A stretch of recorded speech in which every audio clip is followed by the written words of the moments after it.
Hello and welcome to Audionautic Deep Space Network, episode 137. This is the Independent Musician's Guide to Production and Promotion. And this week, we've got quite a lot to talk about. There's some new gear, and we've also got Curtis, who's with me in the artist spotlight. And we're going to talk about something a bit different because I've, in my live streams and just in our Discord and stuff like that, I've been hearing a lot of people talking about, the difficulty of being a musician in 2024, where there's the difference between art and art for the sake of art, and then commodification and marketing and social media and all that. And Curtis is just getting off of a year of 3 or 4 releases, so quarterly, 3 triannual releases, let's say. And so we're going to talk about kind of, has he found some way to bridge the gap, or where he's feeling after that. My name is Sunwarper, and as I mentioned, with me today is my Audionautic co-pilot, Curtis. What's up? Yeah, we are good, bro. The winter is coming. You can definitely feel it in this part of the world. Everything's grey and cold and wet. It's beautiful. No, so winter is definitely coming. I know I told you already, but I made the decision. I was like, I'm going to wake up early and go to the gym, and I walk to the gym. I was like, oh, I can wear my usual shorts and just like a hoodie. And I just got out there. It was freezing, but I was like, I'm doing it. And I still made it there. And I was just like, just like through. Now, granted, I'm in Southern California. Cold for me is like, it was probably 50 degrees, which I don't know the Celsius. The non-freedom, yeah. But the non-freedom units. That's a good way to put it. I don't know what that is, but it's cold, suffice to say. And yeah, Mike has to always try to pick on my phrasing, but I was in the midst of trying to say, what was it, semi-annual, whatever. But yes, triannual. Mike knows the difference. Look at that, 10 Celsius. Yeah, so there you go. But there we go. Yeah, so what else have you been up to? How is the SP404 treating you? It's very good as a weight in my backpack.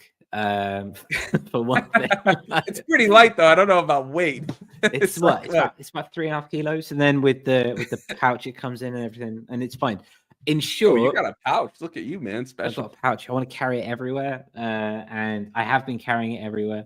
And the idea is to find those pockets of time, right? We're always talking about finding pockets of time as producers, and this has been an aid in me trying to do that. It's also coincided with a very busy period in the real world. And so it's been transported between here and work and home. And I am having fun looking at it while I do my work. It does look cool. I mean, I'll give you that. Yeah. It's nice. It's nice to have this idea of where it could go and what it could do. I've been playing around bits and bobs, like linking it into the big rig and putting samples through it and using external recorder, etc. I still don't feel I still don't feel as though I'm in a space to say, hey, I'm using the SP404. I'm still kind of go, ooh, how does that work? And oh, okay, I want to do this. How do I do that? But we're getting there, step by step, as the Czechs would say. So yeah, loving it. I'm surprised you didn't say the actual Czech phrase, because you are always one to use it. Just say it. Come on, man. Crocs are crockem. There we go. Thank you. So yeah. How about you, my brother? What you been doing? What you been going for? Man, I've been living. I've been busy. Yeah, I've been surviving. Surviving, however you want to put it. Yeah, it's been good. I think I finally got Overbridge working again, thankfully, because It's been out. So yeah, I've been doing videos, live streams. I'm thinking of maybe, we'll see, because I'm going to throw a poll for this Friday's live stream, but either Overbridge or more sound generator cooking, because I want to make drums with sound generator. That's like using the noise and maybe a sine wave. Nice. So I was like, I bet we could get a kick with the sine wave, but then you introduce tone, so you have to think what key and stuff like that. But yeah, that'll be fun. But yeah, I've just been crazy busy. Yeah, life's been insane, but yeah, it's all right. Crazy busy, but I mean, the last live stream where you were making sounds using noise generator seemed like a lot of fun. So you managed to maintain that kind of consistency. Sound generator is fun. Yeah, I see. For me, it's like the SP now is something I'm so comfortable with that a chill live stream is like, I'll just hop on the SP, because it's like there's still some stuff I'll get stuck on, like if I haven't used a certain feature, because there's so many button prompts that I have to like refer to. Luckily, I have that cheat sheet, so I can just like if I'm stuck. But yeah, it's kind of like if you're just like working in the DAW that you know super well, you can just do it pretty decently. You're always going to run into things and stuff like that, but that's kind of the fun of live. Like when you hit those hiccups, you just kind of have to adapt and improvise over it and all that. But yeah, I think that's fair. I think the notion of live streaming, when you begin, it's this notion of nothing can go wrong and it has to be good and it has to be performative and it has to be good. And then you realize that that's just not realistic. And maybe it's just the Audionautic way. But it's about those. It's the, what is it, Murphy's Law? You know, like something's always going to go wrong. Totally. And I think that's okay. I think that notion of having those mistakes and having those things in there, and that's what makes it human, right? And I mean, if we're talking about that notion of like the product versus the art is inherently full of errors and inherently full of notions of mistakes, and that's good. That's a good thing. It's how you learn from them, and that's what makes it fun and serendipitous. Yeah. Yeah, no, so true. I mean, that is what makes live, and I think that's what people are tuning in for too. It's like just the journey, you know. It's like the video format is so edited, especially what works on YouTube. It's like hyper edited, you know, remove all the breaths and like no breaks and no pauses and this and that, and that's great. But I think there's something genuine if you're watching it live, especially if you're actually watching something live, like everybody in the chat, you know, here today and stuff like that. It's like there's something, it's a shared moment, even if we're over the internet and all that stuff. And I also want to say welcome to everybody in the chat. I missed you all last week. I apologize for my absence, but let us know in the chat what you've been up to. Have you gotten any new gear, any new software, anything like that? We're getting near that Black Friday, Christmas time where we're seeing deals, but also a lot of cool free stuff. We were going to talk about one this week, but we're actually moving it to next week. But if there's anything that's caught your eye, let us know in the chat, or if you're watching back in the comments or on Spotify. There are comments now on Spotify. It's not just the polls, which is great. Spotify is just like trying harder and harder to become a podcast. We're a social media. We're going to be a social media. I even saw us listening to another podcast in the break of listening to ours 5 times in a row. People are actually having conversations in the comment section, akin to the comment section in YouTube and in X, for example. It's very much becoming that way. So yeah, that's another one to compete with in 2025, it seems. Yeah. Mike says, I think this is a piece of gear. I don't know, but the For's dyad. Let us know what that is, because I've not heard of it. And For's dyad. Smiling Error says, because I know there's that from that the last Star Wars movie, the Disney one, the Force dyad, which was between the two characters. But I think he's talking about a piece of gear, not Star Wars. Smiling Error says, looking to buy a new mic. Anything in particular, and what kind of use are you looking for? Mike says, for sale, 20% off. Pick up everything. All the devices are amazing. Largely Ableton Max for live devices, though. Not a shock with you, Mike, but that is very cool. Did you find it, Curtis? It's here. Yeah, I'll put the link. Check it out. I'll share it here. If you share the screen. I will. It does say what got me was it is 110% push integrated, which I think is probably the most important thing to pick up from here. But yeah, this is it. This is cool. Really interesting. Cool. The voices collide with true zero limiter linear FM, creating organic patterns where they modulate one another in a flurry of polymeters and clock dividers. It's a playful canvas to get lost in, full of happy accidents and unexpected combinations. Basically, live stream in Max for Live 4. Gotcha. Sorry, I was muted because I was drinking water, and then I forgot to unmute because I saw what Smiling Ears was putting, and I was like, I don't know where I put that one condenser mic I was going to share, but Smiling Ears says that he's looking for a condenser for vocals. He sings, nice.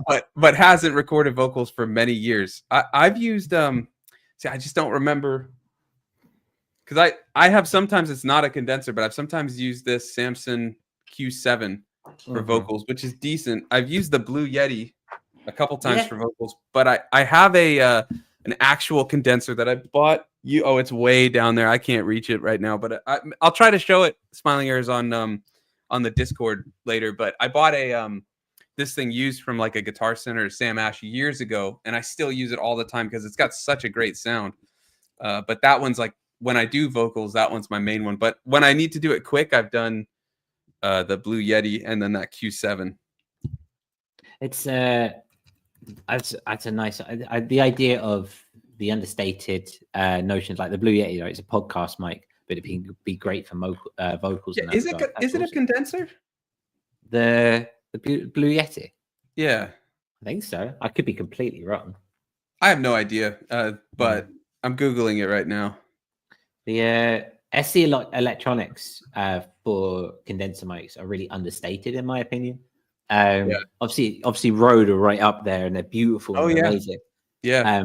But SC Electronics do some really awesome condenser mics. I use their I'm trying to find it now. I can't remember what it is now. They've got a lovely vocal. Oh yeah, you got that one right condenser that you've used. Yeah. Yeah, I use it and it's very versatile. So I can use it for singing, I can use it for vocals, and both in the studio and in a live setting. But also, I've got a pair of them, and they work really good for drum overheads, which is really nice as well. Oh yeah, I bet. Yeah. And just quickly, we should probably move on. But the Yeti is a side address condenser microphone. But I like that it has those different settings. Sorry, I keep changing my placement of the mic, but it has multiple settings like for distance and type of stuff like that. But yeah, go ahead. What were you gonna say there, Curtis? No, I was done. Just springing off what you were saying, like the idea of you moving and stuff. There's now you can get these microphones which they sense you. Is it AI? Where you're at? I think I don't know if it's AI. I don't know if it might have the label on there because that will sell, right? I love how they use that on like everything now. Yeah. LinkedIn now with AI. And it will sense where you are in the relation to your microphone, and it will change the gain staging so it stays consistent for you, which is really nice. That's cool. I wonder too if it's like just a compressor that's just noticing a threshold change and is like, oh, pop it up. Perhaps, who knows? Yeah. Anyways, I feel like throw it in the Discord. But I feel like microphones is a topic we should probably cover at some point. But Smiling Ears, let us know what in the Discord what you look at, what you're looking at, and then what you end up getting. It's always good to hear the different ones. Mike says, "Oh, here's Lewitt Ray mic adjusts volume like that." So maybe that's one you're thinking of, Curtis. I don't know, or a different one. But before we move over to Maschine or Maschine, whatever way you want to pronounce it, let's bring in Eon Lake if he's good. Give me a thumbs up there, Eon Lake. That was a shrug and then a thumbs up. This could be bad. No, I think we're good. Yeah, we got you. Okay, perfect. I'm gonna just check, shut off the auto mic adjust, and let me check Curtis as well. Because that was a nightmare fixing that volume from last week's episode. I did some compression and it was just like crazy. Your voice with the compressor, Curtis, is just like perfect for vocals on like a 2000s electronic track. It's just compressed like crazy. That's what we're going for. That's what we need. It doesn't need beauty. You don't need radio forward. Just need over compressed from the 2000s. Yeah. Eon, like, what's up? Oh, 15-year-old kid now. What the hell? Wow, that's crazy, man. That is mental. I don't know where those years have gone. I honestly don't. Probably in that modular behind you. You've just been sucked into the void of modular. What, do you got any time for music? Or should we move over to Maschine? Have I had any time for music? A little. But yeah, I'm staying quiet about that at the moment because I've been having a big ponder about what's it all about? You know how we regularly do. I feel like that's about every other week with you. It's like 1 week, it's like, that's good. I'm using the whiteboard. I'm crushing it. And then the next, it's like, I don't know what's it all about. It's not stopped. But I think I'm coming through the other side. I think I just want to do something different. I think it's time to take stop repeating. Yeah. Go, well, what next? Actually think about it. That's what I've been trying to do. Dive in the 49 key. I got the 49 key back in, and that's just what I've been doing. Just the keyboard and the computer. And then it's like when I need to make music with this stuff, I'll just send MIDI into it and be lazy. Been looking at a lot of music theory recently. Nice. Yeah. Parallel harmony and stuff. And yeah, I want to approach things slightly differently if possible. Oh, that's good. See, we're on the same wavelength with that.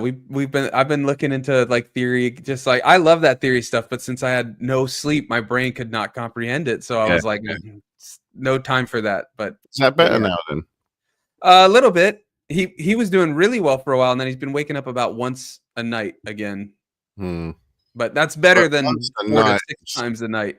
Yeah. I'll take it.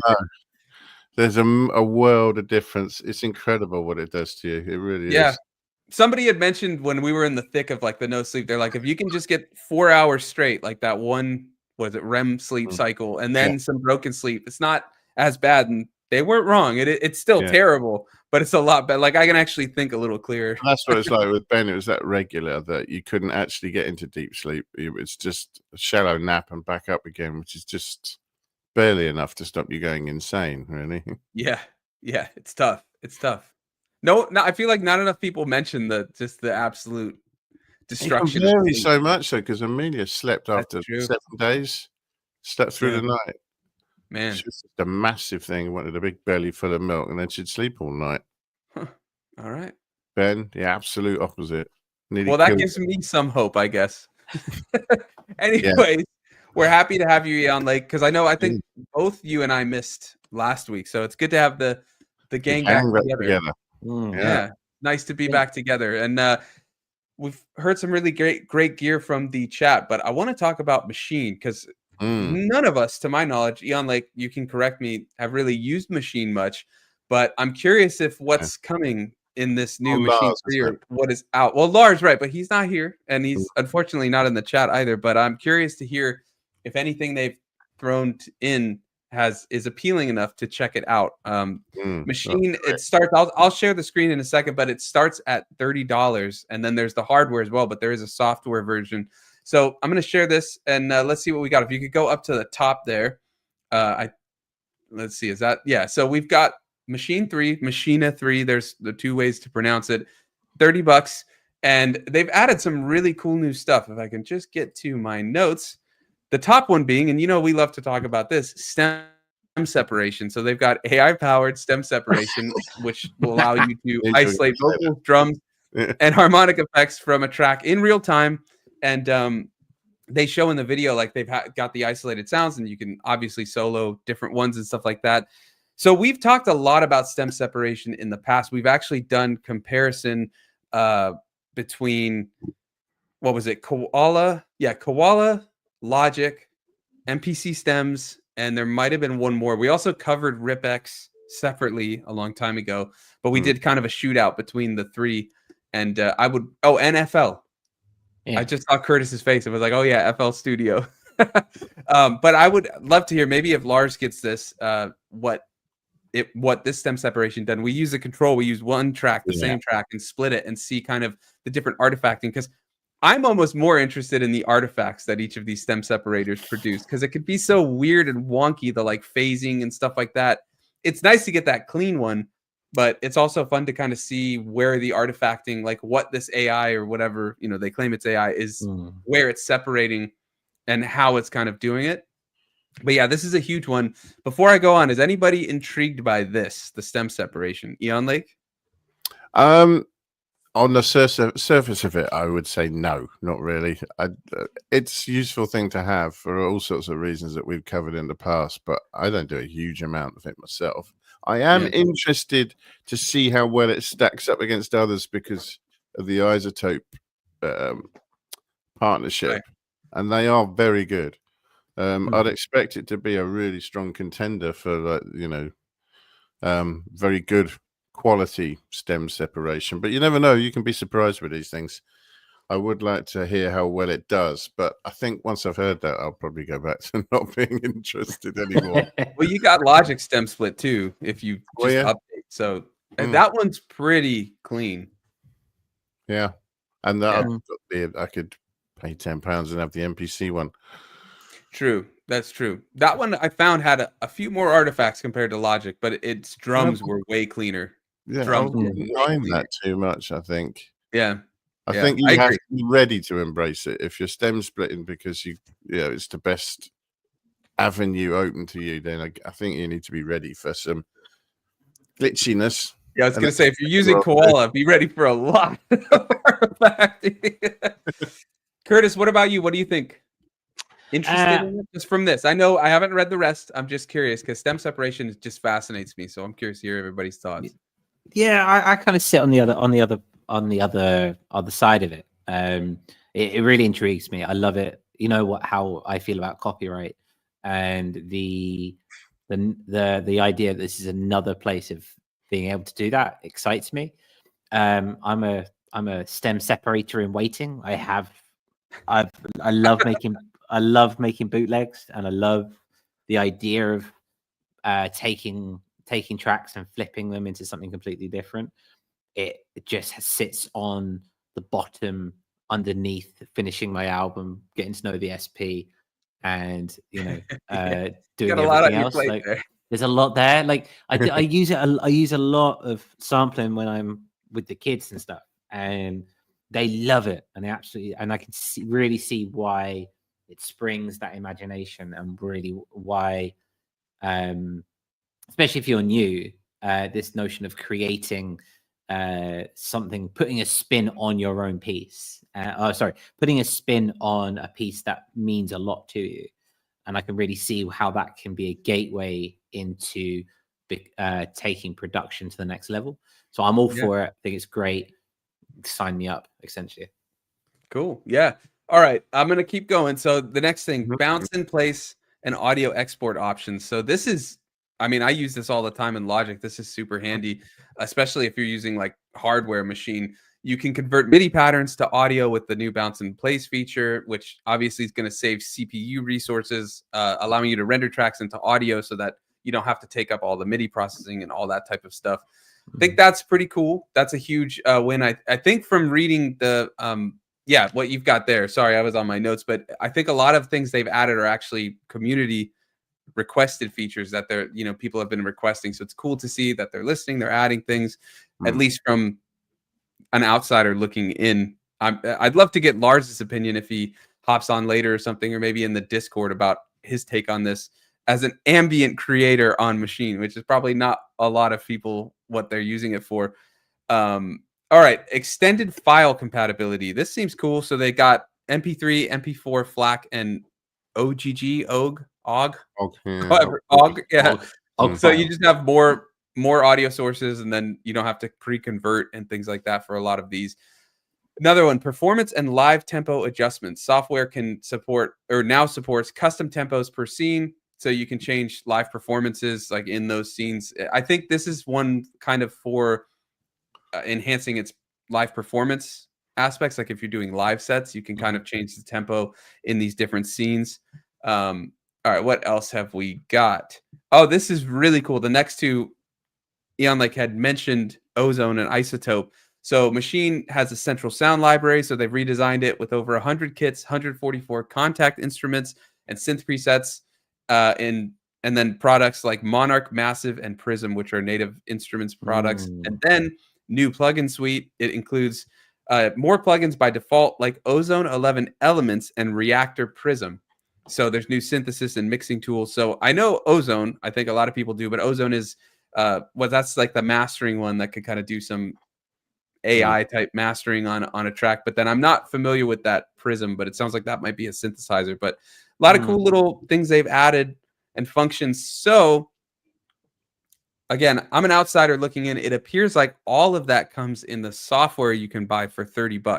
And if anybody sees that or knows differently, let me know. But from everything I could see, this update, if you buy for 30, you get all of these things. There are, of course, Curtis, if you could just scroll down quickly, there are hardware options. There's the big one, which I think is 500 or 600. It might be above, actually. I don't know where it was, Curtis, but they show the kind of two options for the hardware.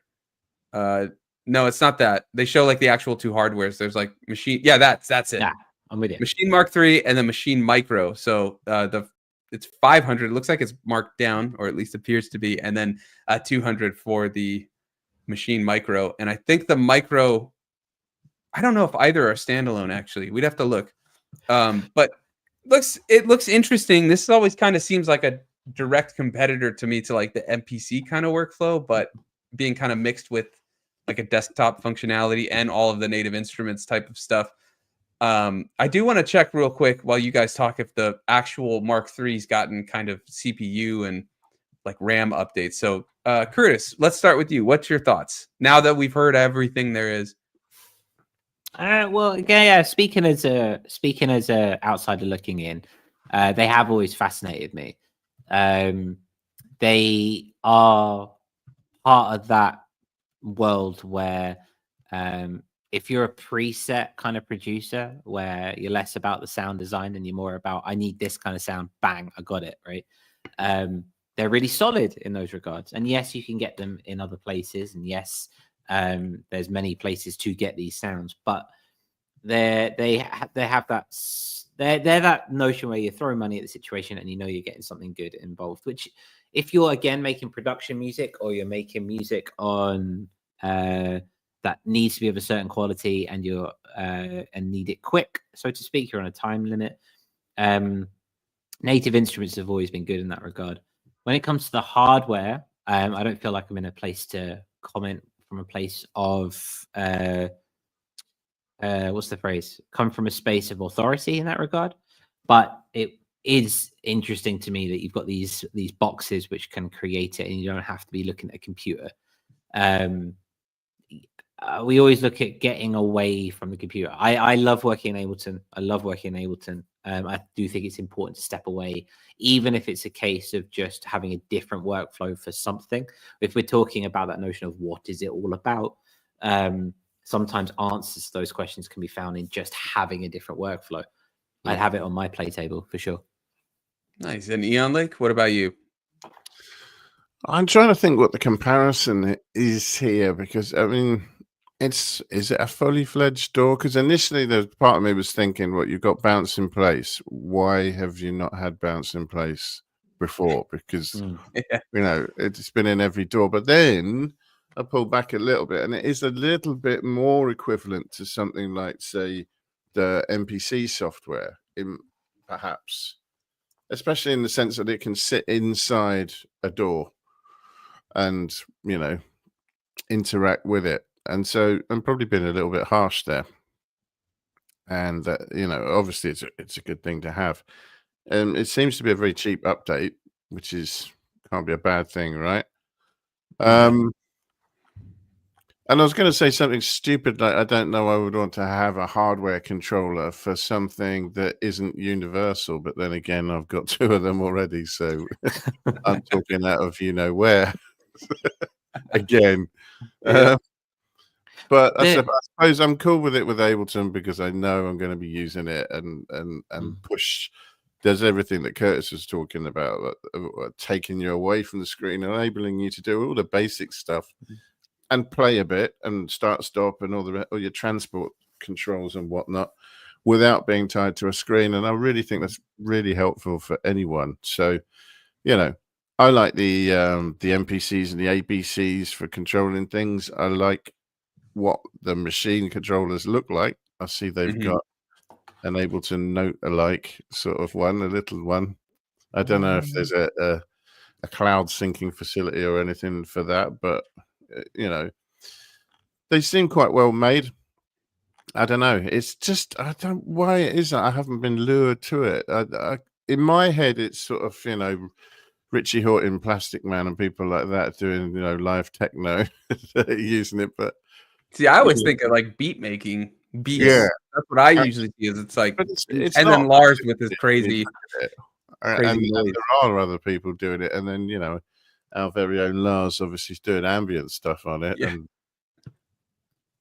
I think it's about camps, isn't it? Like, we're coming from a space where we have kind of made our camp, our respective camps, right? Be it Logic or Ableton, or be it the SP404 or whatever it is. We've kind of made our camps, and we're in a space in our journey where we know what we like, and we know what works for us, and we're up for exploring. But that is kind of, we're stepping out of base camp in that regard. We're coming out a little bit, we're going to play with this, but then we're going to bring it back to what we know, right?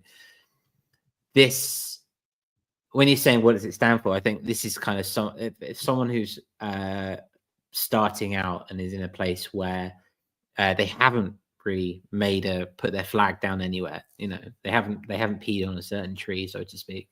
The notion of this is one of those ways. I can imagine there's, I mean, Lars loves his machine, doesn't he?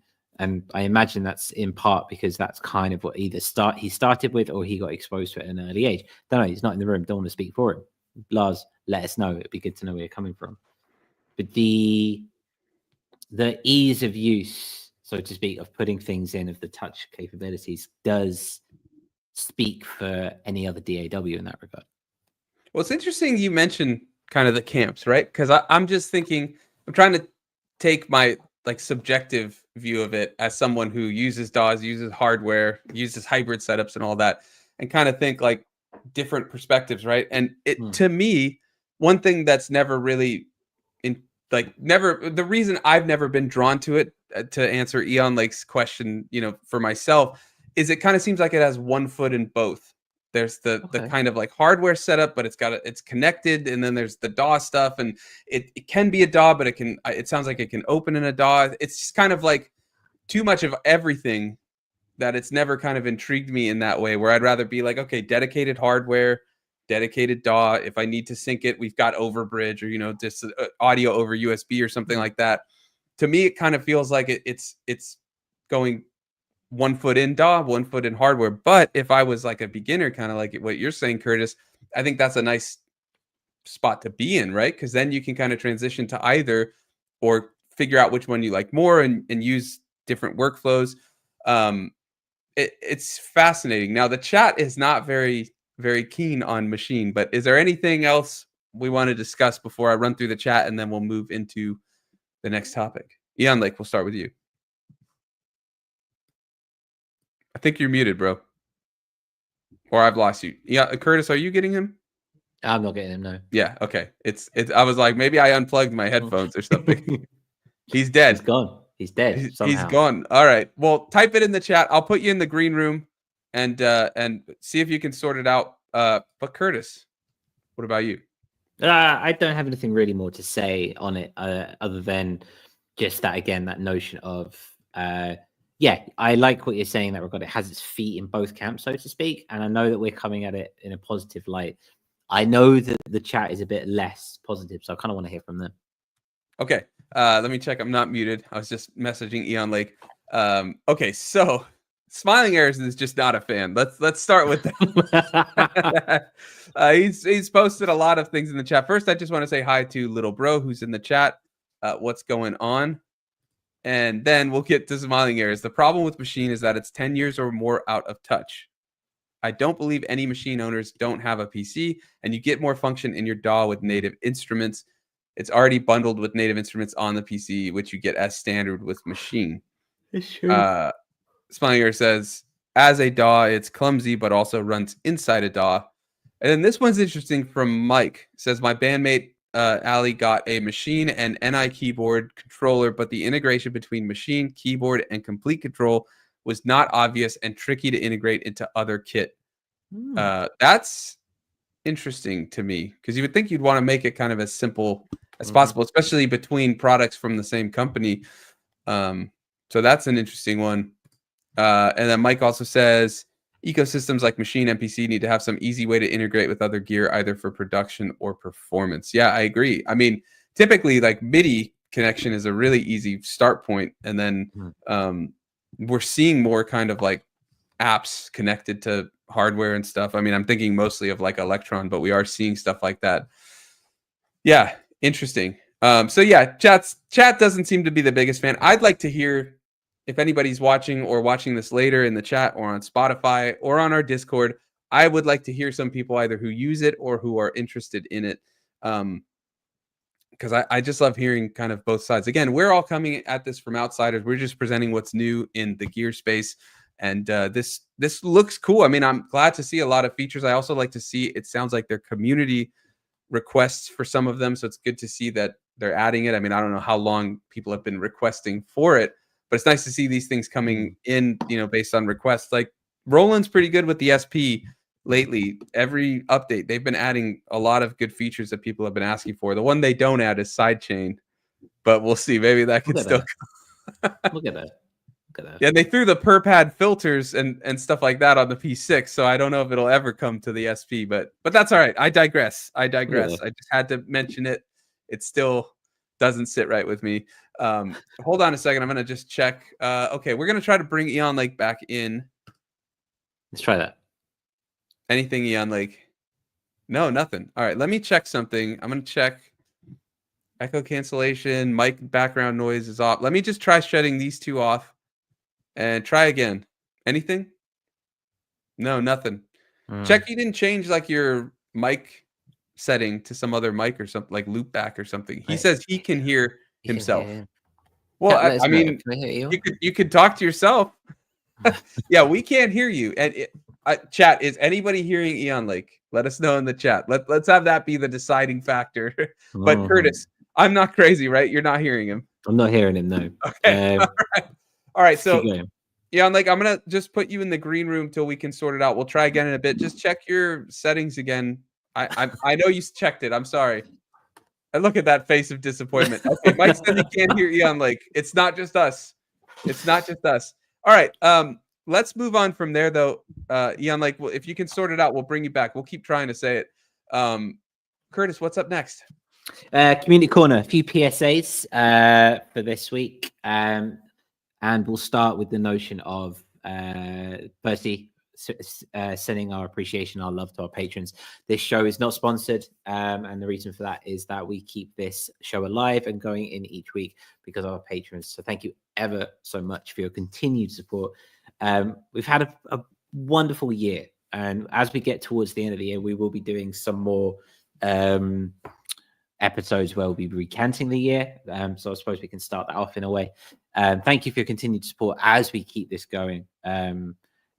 Everything we do is because you guys can do it for us. And if you are watching and you're not a patron, we are here because of them. So appreciation where appreciation is due. If you like this show and you know what we're doing, or you like what we're doing, consider becoming a patron. Going to patreon.com/audionautic. Pledges start at $2, I think, now.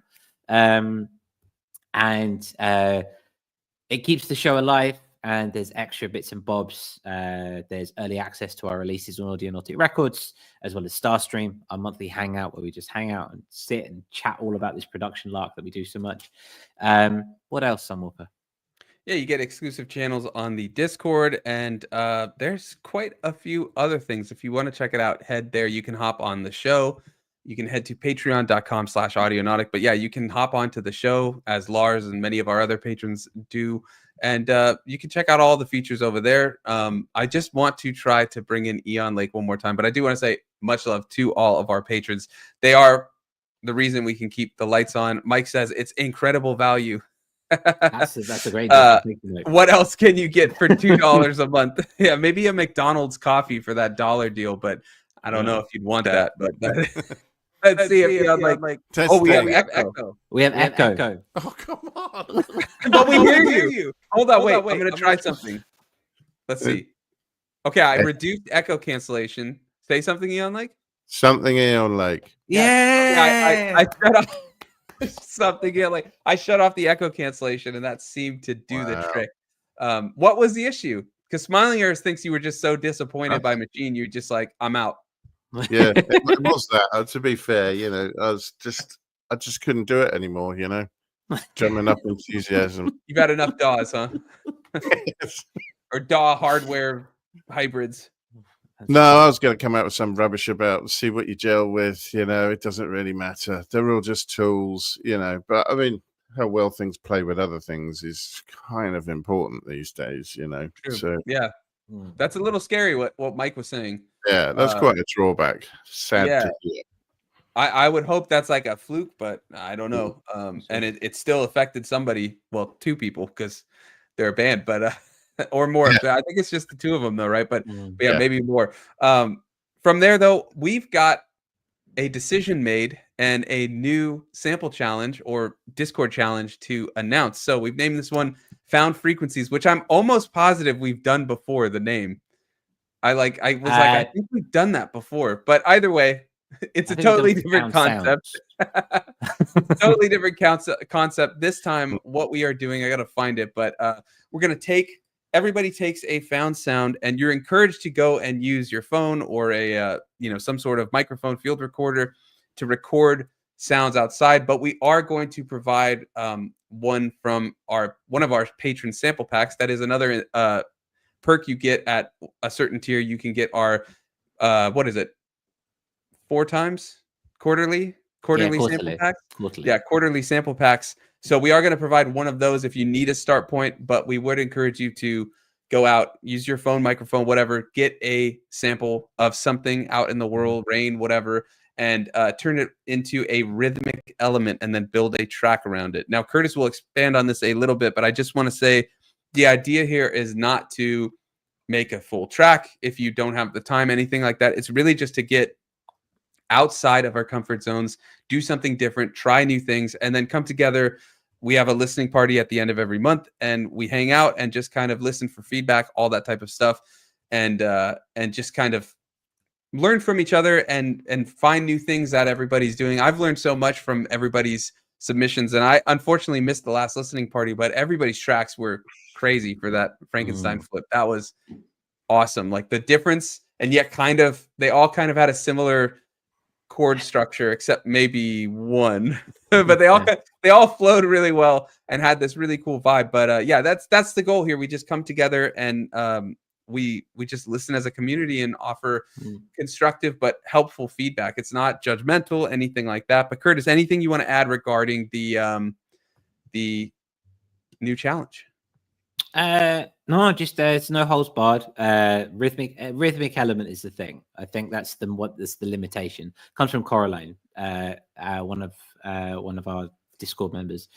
They said this notion of it has to be rhythmic. So we're not like taking something and making a melody out of it or anything like that. It's got to be rhythmic. Do with that as you want in that regard. It's your limitation. It can be whatever you want it to be. We're going to give people till the 11th of December to get this one done. So we've got a bit more time, and but it is nice and early before the Christmas period or the winter period, so that we can all be together. And this will be our final one of 2024 before we go into 2025. We'll keep going in the new year. We're talking about slightly changing the format, but we'll get there. But yeah, so no holds barred, just rhythmic as opposed to melodic. Yeah, but there's no rules. Do what you want. I mean, come on, like we're not just get a field recording and do something. Yeah, it'd be nice to make a rhythmic thing, but if you make a melody out of that, that's really awesome too. So do whatever. I think main goal is get a field recording and make something rhythmic. I've done stuff where I take rain and put on LFOs to create hi-hats. That's a really great start point. Cool. Then do other things and maybe make a melody out of something too. But yeah, rhythmic element is kind of the basis, but you know us, there's no real rules. It'd be nice. There's suggestions. we are making a compilation. Just one last thing. We are making a compilation to go out on our Bandcamp for the end of the year. If you've partaken in it's taken from and part of a challenge throughout the year, any of the ones that we've done, and you want to put it up on our compilation, send it across to our email audionauticsounds@gmail.com, and we're going to get that up at the beginning of December. Nice little kind of like winter kind of rounding everything off. Yeah. All right, moving on from there. This is an interesting topic that I really want to explore. So Curtis released Intervoidal 3, last week? Was it, Curtis? Last week. Yeah. So this is, 3 releases during the year of this Intervoidal project, all that kind of explored, they got progressively more ambient, shall we say. And the cover art got progressively darker and then just went into Doom territory with that last one, with the what is it, Lost Souls, just like all over the artwork. Screaming. But I think that's an interesting topic to bring up. We've talked a lot about monthly releases and issues with that, and maybe Eon Lake hasn't explored it, but I think Curtis and I have explored monthly releases to varying degrees. But so he's done this, so we want to talk a little bit about this and where he feels the line is between art and commodity product, especially going into 2025. We're going to be doing a lot of reflection in December, covering our favorite gear, but also what we've learned, what we're looking forward to in the year, all that type of stuff. So we can kind of start a little bit here with Curtis, who did the research by doing this. So Curtis, let's start with this. Looking over this past year, do you feel like there was a balance between creativity and trying to stay visible with these not quarterly, what is it? Thrice releases, let's say? Thrice releases? Yeah. As in, have I struck that balance? Is that what you're asking? Do you feel like it? Yeah, or do you feel like it was either skewed one way or the other? I think I've done better than I did last year in that regard. But I think I have kind of rejected that kind of notion that we've been doing for so long of kind of like regularly uploading and making content and stuff like that. I've been dropping on. I'm mainly active in my stories and stuff, and I'm mainly active on a personal community level. I'm active in the Discord, but I'm not so much enthralled at making content for content's sake in that sense. So yes, but I've also been a bit more personal, bringing like cats in. Like there's a lot more Steve on my feed than there was 2 years ago, for example. And using that, not using that, but using my social media as a platform for a more holistic notion of who I am as an artist, as opposed to just making content about the music I'm making, if that sense. I got you. And do you feel like, did you feel pressure to try and like stay relevant, despite like you decided I'm not going to make a lot of this like content for content's sake, but did you feel the pressure there? Like, am I remaining relevant? Does it matter while you're creating the Intervoidal Trilogy? And was there anything that maybe like specific moments or things you posted or things you released where you felt like it helped or hindered or something like that? Yes, I think yes and no is the answer to that question. I think Intervoidal itself came as a concept of trying to create a mill, so to speak, to remain and keep the algorithm happy, right? So the idea was it was based on this notion of the songs that I created in my live streams would then be produced and released regularly.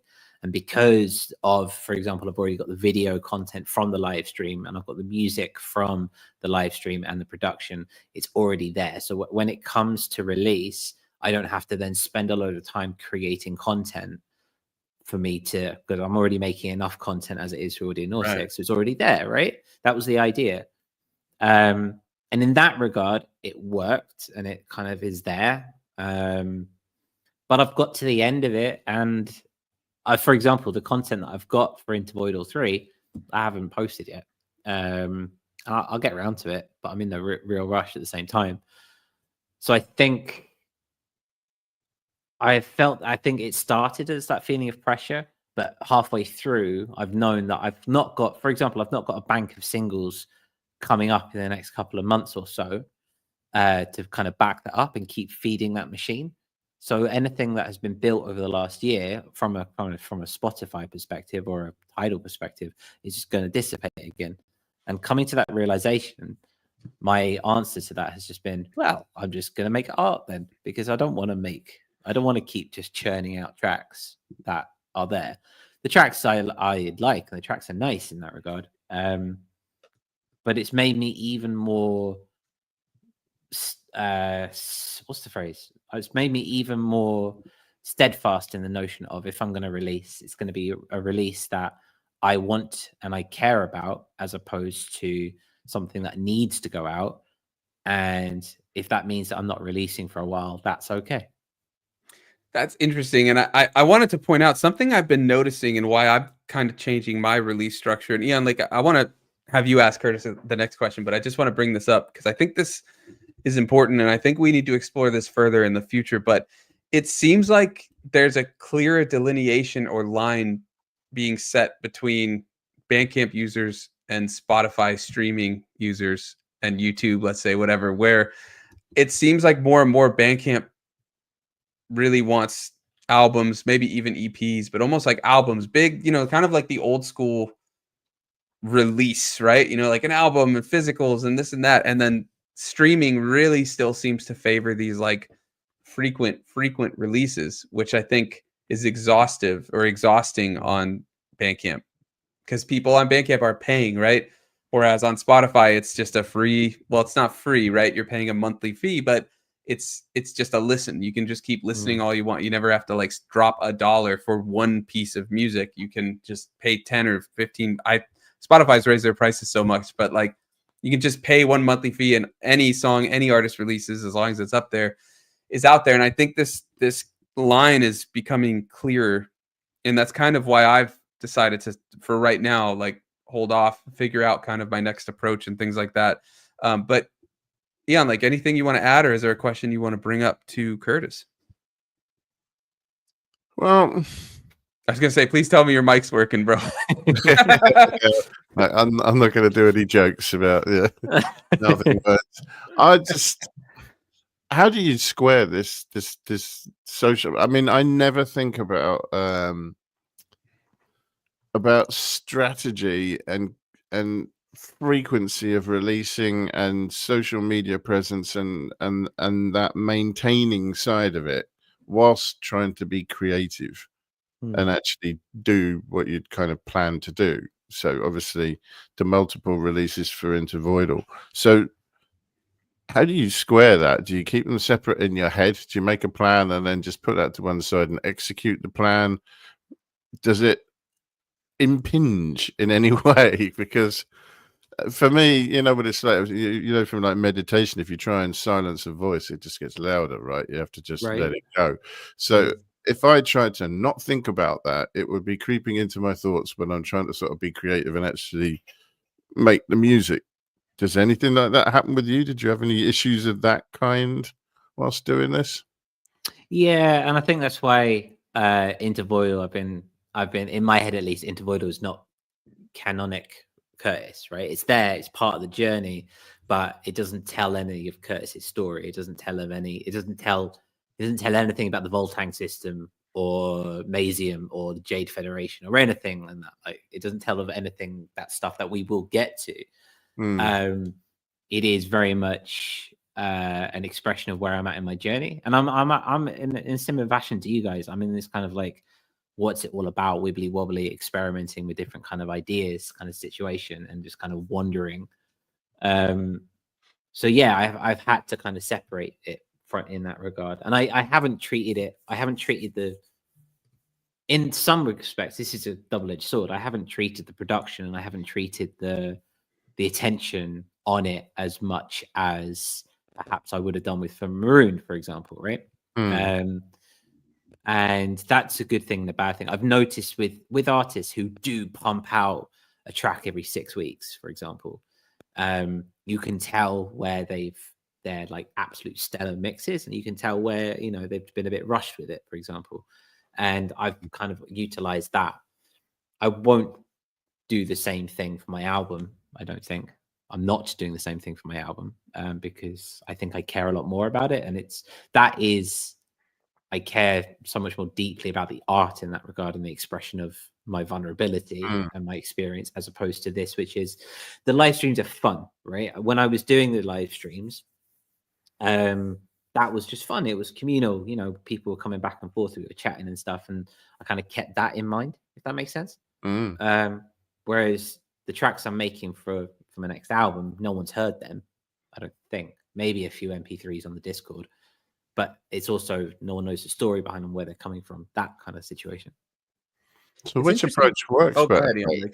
Sorry, which approach works? But in my head, I'm already thinking like, well, there's the consolidated, serious approach to like album, like the Curtis Cannon stuff, and then there's the more light-hearted approach, a casual approach to the Intervoidal stuff. And I would worry, because I'd worry about how to eat peas with a fork. I'd worry that the easy way might produce better music, and the trying really hard way might not. And I might end up having the wrong kind of emphasis on my releases, and that it would work against me. Do you not encumber yourself with nonsense like that, or are you as bad as me? Well, I do. I'm a basket case for that kind of thing. I totally am. I think what I'm doing with that is just kind of throwing it up in the air and just going, and just going to be what it is. Like I knew I wanted to get through the 3. I wanted to get through the Intervoidal 1, 2, and 3. And I have spreadsheets for 4, 5, and 6, for example. And I have spreadsheets. I have enough tracks for 7, 8, 9. I have enough tracks to go up to Intervoidal 12, I think. But I'm not going to do it. I think at least if I'm going to go back through them, I'm going to package them in different ways, because they're a collection of singles as opposed to like a cohesive thing. And so because of that, because they are a collection of singles as opposed to a cohesive 14-track album that I've currently got right now, like they are separate, and I'm not getting too hung up. It's the marketing side. It's the Curtis who wants to be able to exist in a studio and be able to just be an artist all day, every day. Versus, and what I need to get to that point, versus the Curtis who is kind of all right doing the day job and hustling and this, that, and everything, and then coming back to the music when it feels good. It's those, and that's where I'm at. It's like, where do I want to be in that regard? And it's an exploration of that. So instead of getting worried about it, I'm just going, all right, let's just see what step is in front of me, and I'll learn something from that step, and then I'll have a greater understanding when I take the next step, and then the next step, and then the next step, etc., etc. Well, it's interesting you bring up all of that, because I was going to mention, because your question kind of covered where I was going to go, but not exactly. What I wanted to ask or discuss is that I find having those kind of schedules and like, okay, this, by keeping it consistent, I don't get bogged down in those like perfectionist tendencies where I'm like, I've been working on this so long, I keep needing to fix it. Like that's my worry right now with holding off on releasing, where I'm like, oh, I'm going to keep working on these things and then I'm going to not release it because I'm going to keep thinking I need to keep working on it. Whereas if I'm doing a monthly release cycle or, every couple months or whatever, I just I have to put it out.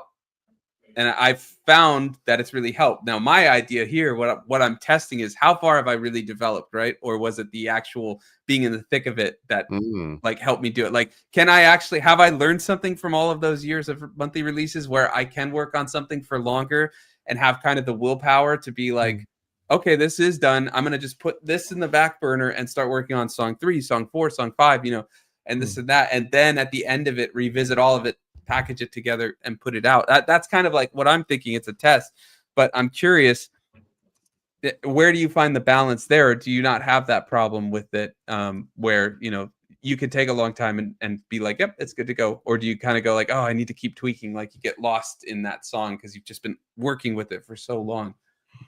I hear what you're saying. I think the tendency to go for perfectionism or to slip into perfectionism because of holding off is very valid. I do experience that. I think perhaps between the two of us, having known you for so long, I think I struggle with that less than you do, or perfectionism less than you do. Anyway, there is a part of me that is fuck it, close enough,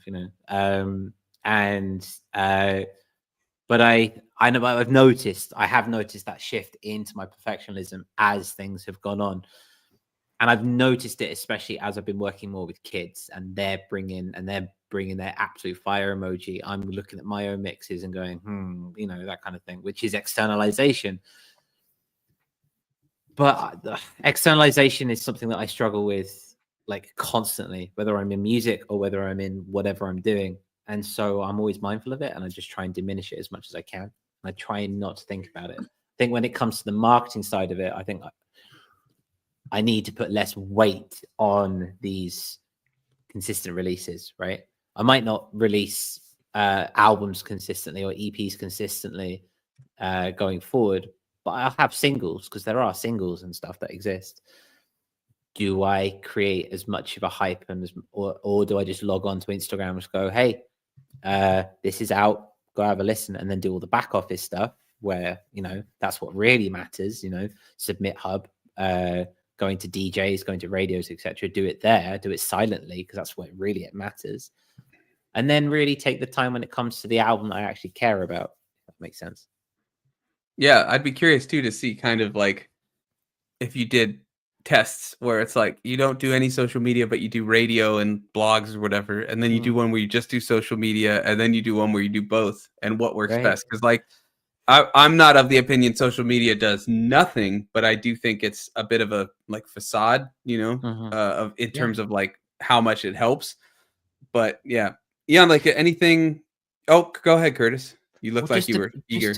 Just to piggyback on what you're saying, I think me and you have talked about this quite often in our weekly meets, and I think it's something that we need to explore a little bit. You've got the streamers and you've got the Bandcamp, and I've noticed with these, we either do well on Spotify or we do well on Bandcamp, but we don't tend to cross over the two. Like Intervoidal 1 did really good on Bandcamp and okay on streamers. Intervoidal 2 did really good on streamers and didn't do anything really on Bandcamp. And Intervoidal 3 has done really well on streamers, but it's been barely anyone's touched it on Bandcamp. And it's interesting about the genre and how people are doing it, because there's so many aspects there. You've got buyer's fatigue, you've got exposure, you've got time of year, you've got whether the genre of the music you're making is within a box, in inverted commas. Like there's so many things there, and that's worth exploring. One other thing too is physicals. The only time I've ever seen cross parody, you know, like not cross parody between Bandcamp and streaming is when there's physicals and there's, you know, like both. Like the ones I've always done well with that do both is like Future Fade, which was singles and then became an album and had physical, and it did like the singles didn't do that great as they were releasing on Bandcamp, but they did great on Spotify. Then when the album came out, it like did really well on Bandcamp, and there were all those streaming things that were still getting picked. Same with Music for Imagined Landscapes. And it's like, I just don't want to do, it's like, I don't want to always do that sort of thing. And I want to find a way that kind of is less time intensive that can still win with both. But I do think that's something like you are right. There's this, like I was saying, there's this difference between Bandcamp and streaming that's happening. And the problem is that physicals have become such an issue. You have either you have to order 100, which like that's ridiculous for a huge amount of money, or you could use something like Hunaki, but now they no longer ship internationally. They only not even domestically for you guys, because you're in other parts. They ship domestically here in the US and don't do international, so you'd have to ship orders to yourself and charge basically double fees for anything international.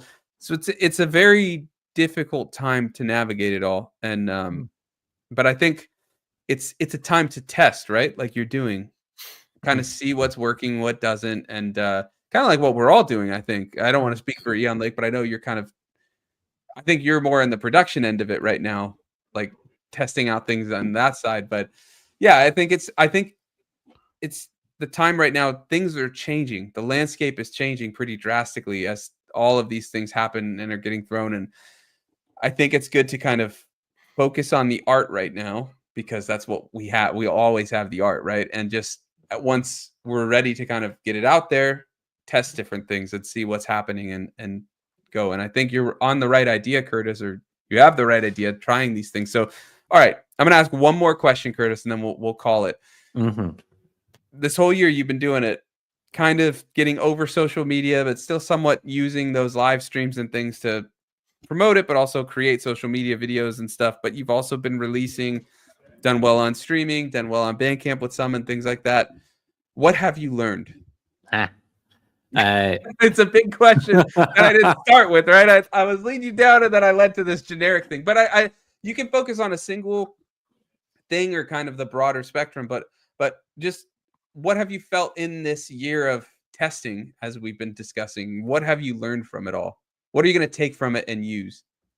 Yeah, I've learned that I'm not interested in making content. I'm only interested in making art. Sometimes that art can dovetail with what zeitgeisty and is content, and that's cool.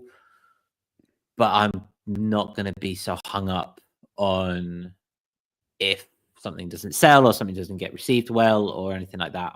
It's about the art, and yeah, I'm just not interested in making reels and content anymore. Just not interested. All right. What about just real quick? What about production wise? Anything production wise that you feel? I am always going to be a maximalist. I think I am going to try. I need to break it down. I think as much as I'm always going to be a maximalist, I think I need to break things down and make things smaller and make things more modular. And see if I can get. Oh wow, there you go. Everyone's a critic, eh? Thanks. They're out the door. Cheers, Steve. Maximalist, bye. Yeah, exactly. But I need to try. I think I need to try breaking things down. I am safe and I'm comfortable in the maximalist approach that I take. But because I'm comfortable, it needs to be thrown out of the window for a little bit. I can go pick it up later, but it needs to be thrown out. Yeah, that's good. It's good to just shake things up, right? All right. Exactly. I think we'll call it there for this episode. I do just want to share quickly the Bandcamp and this Lost Souls. Every time I see it, I hit the space bar. I just think of Doom Guy just like getting ready. That's like, okay. But the artwork is sick.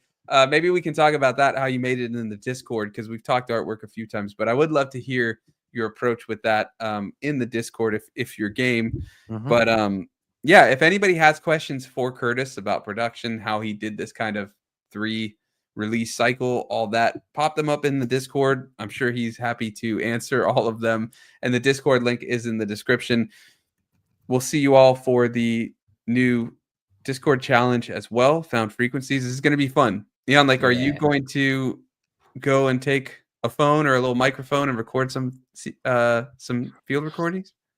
I might also already have something I can use. Yeah, that's got a couple of ideas kicking around my head as well for that one.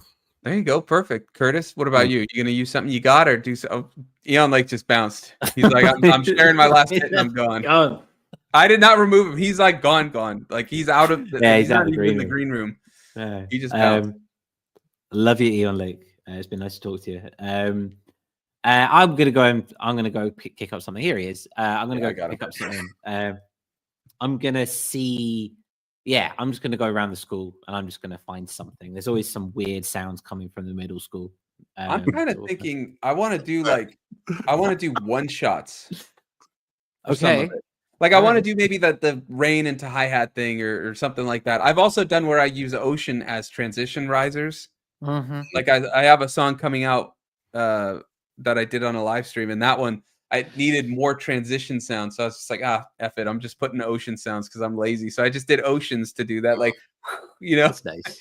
But I'm thinking what would be really cool is tapping a tree, and that's like a snare with some work and getting some sort of kick sound, and door closing maybe is the kick sound or something. Like that could be fun, making some sounds like that. Because I feel like one of the issues with monthly releases, right? You go with what you know, and I just stick with some drum samples I know, okay, the 909 or the 808 or this and that, because I just need it quick because I need to get to writing or just get done. But now it's like, well, I mean, I know we have a month for this still, but it's like there's no pressure to make a long track or anything. Let's just do some sound design. So I'm like, yeah, let's just get some sounds, So that should be fun. Yeah. Anyways, we will be back next week, 11 a.m. Pacific. We're back on normal time, thanks to all of the crazy time changes, but we've all caught up and we're good there. It's been awesome hanging out with you all in the chat. Eon, anything you want to add before we go? No, just love to the chat. Some interesting stuff today.